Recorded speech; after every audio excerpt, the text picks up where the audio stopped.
Hello and welcome back to another Fuel Motivation video. Today we have David Goggins speaking on what it takes to be great in 2022 and beyond. Enjoy the video. When you grow up weak and you start to master your mind, because my whole thing is whenever I'm weak at something, whenever I'm scared of something, I master it. I was a weak-minded person, so I mastered my mind. And in mastering my mind, I mastered the human mind. And I realized why I no longer judge people, why I no longer put people on a pedestal, because we're all fucked up in our own way. We all have demons. Some people hide them better than other people. So I know we all have them. By me knowing that, I know the most alpha males are very fragile. Very fragile. They never want to see another person harder than them, especially in that kind of realm. The ego attachment. The ego, very strong. Ego will fuck you up every time. Ego is serious. So if I can hurt your ego, I got you. So by me having such a fragile ego growing up, all this was my advantage. I was doing a live autopsy on how fucked up I was. I was like, hey, this fucks me up. I bet it fucks other people up too. So I started using all these different tools and tactics to get in instructors' heads. And the taking souls, that's where it happened, man. We're Wednesday, freezing fucking cold. Everybody's jackhammering. Everybody wants to, everybody's just wanting to get through it now. And the instructors take great pride in watching you suffer. They do. In a sick way, it's kind of funny. You were there once as a student. Now you're an instructor. But I knew, how would I be thinking if I was an instructor? I would love seeing this sadistic shit go on. But what wouldn't I like to see? I would hate to see some guys just looking like this is just another fucking day on the fucking beach and go fuck yourself. You guys can fuck me up all day long. That's your job, and I love your job. I love what you guys are doing. You guys are making us better. But now I'm going to take the tactical advantage, and I'm going to start fucking with you. So I got my boat crew, Bill Brown. I had Chris Kyle on my boat crew, right. American Sniper. I had a couple of hardcore motherfuckers. And everybody right now is kind of like in their own world. Let's just get through this, man. I can't wait till Friday so we can graduate, how we can get going. I said, let's go ahead and have some fun. I said, we're gonna start fucking with these guys. So the evolution here was we just got through with med check. We're stripped down to nothing, and they're checking us out, making sure we're good. Checking for pneumonia, checking for fucked up knees. My knees all jacked up, but they're giving me shots and shit. And I was like the boat crew leader of boat crew 2. Mm-hmm. So I'm in the front of the boat, and I tell our guys, this is what we're gonna do.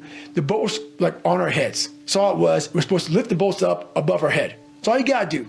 But when you're this weak, you're this fragile, you're this tired, the boat's heavy.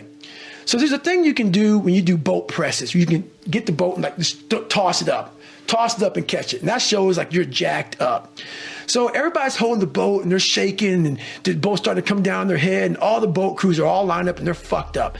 And I'm looking at that and I turn around my boat crew and I say, hey guys, it's time to fucking take some souls. And they're like, what the fuck are you talking about?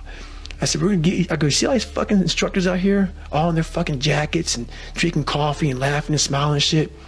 I want their fucking faces to go straight up fucking numb. So we're gonna do this. We're gonna start boat pressing this motherfucker. Just take my lead, trust me, you'll get energy from it. We start throwing this boat up in the fucking air, catching it, throwing it up and catching it. And we start yelling, can't hurt fucking boat crew 2. We're yelling our fucking ass off and we're doing it. And they make us stop, like what the fuck, like stop. I look at these instructors and their faces literally look like someone just took their soul out. 'Cause I know where their minds were. Like they were thinking about themselves. Like, what the fuck just happened, man? I know me on Wednesday, I couldn't have done that. How are they doing it? So the rest of the time, going through Hell Week, it was like we owned it. We owned it. Right. Boat Crew 2, we won every single race. We were just dominating. And it was a strong boat crew, and that's where Taking Souls is, there's a few Taking Souls stories, but that's one of them. Fueling off the fact that, man, it takes 1 second of energy to steal everybody's, and then you have all the energy you need. That's all you need. You need to look at someone's eyes. You know how it is when you fight somebody and you broke that motherfucker. He's like, oh God, man, I don't want to go back to the next round. And you feel like, my God, I can fight all day. I can fight all day long. That's what Taking Souls is. But you have to have the will, the heart, the courage to go that distance when you're exactly jacked up. You have nothing left to give and give more. I learned how to control my adrenals. If you know how you get that fight or flight response when you get to move real quick. Yeah. And, you know, I started learning the mind a lot, how to get myself jacked extremely fast, like in a horrible environment when everybody's miserable. I learned how to really find strength in the misery.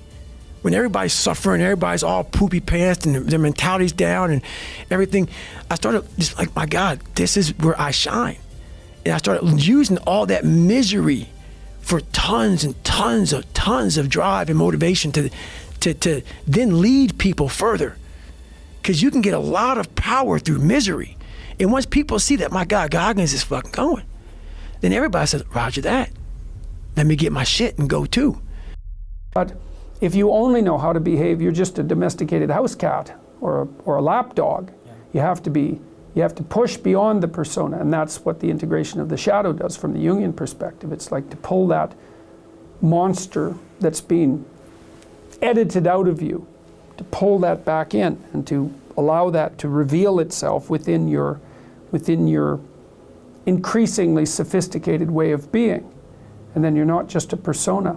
Because the thing is, you can't escape from your persona unless you can say no. Like, here's an example from popular culture.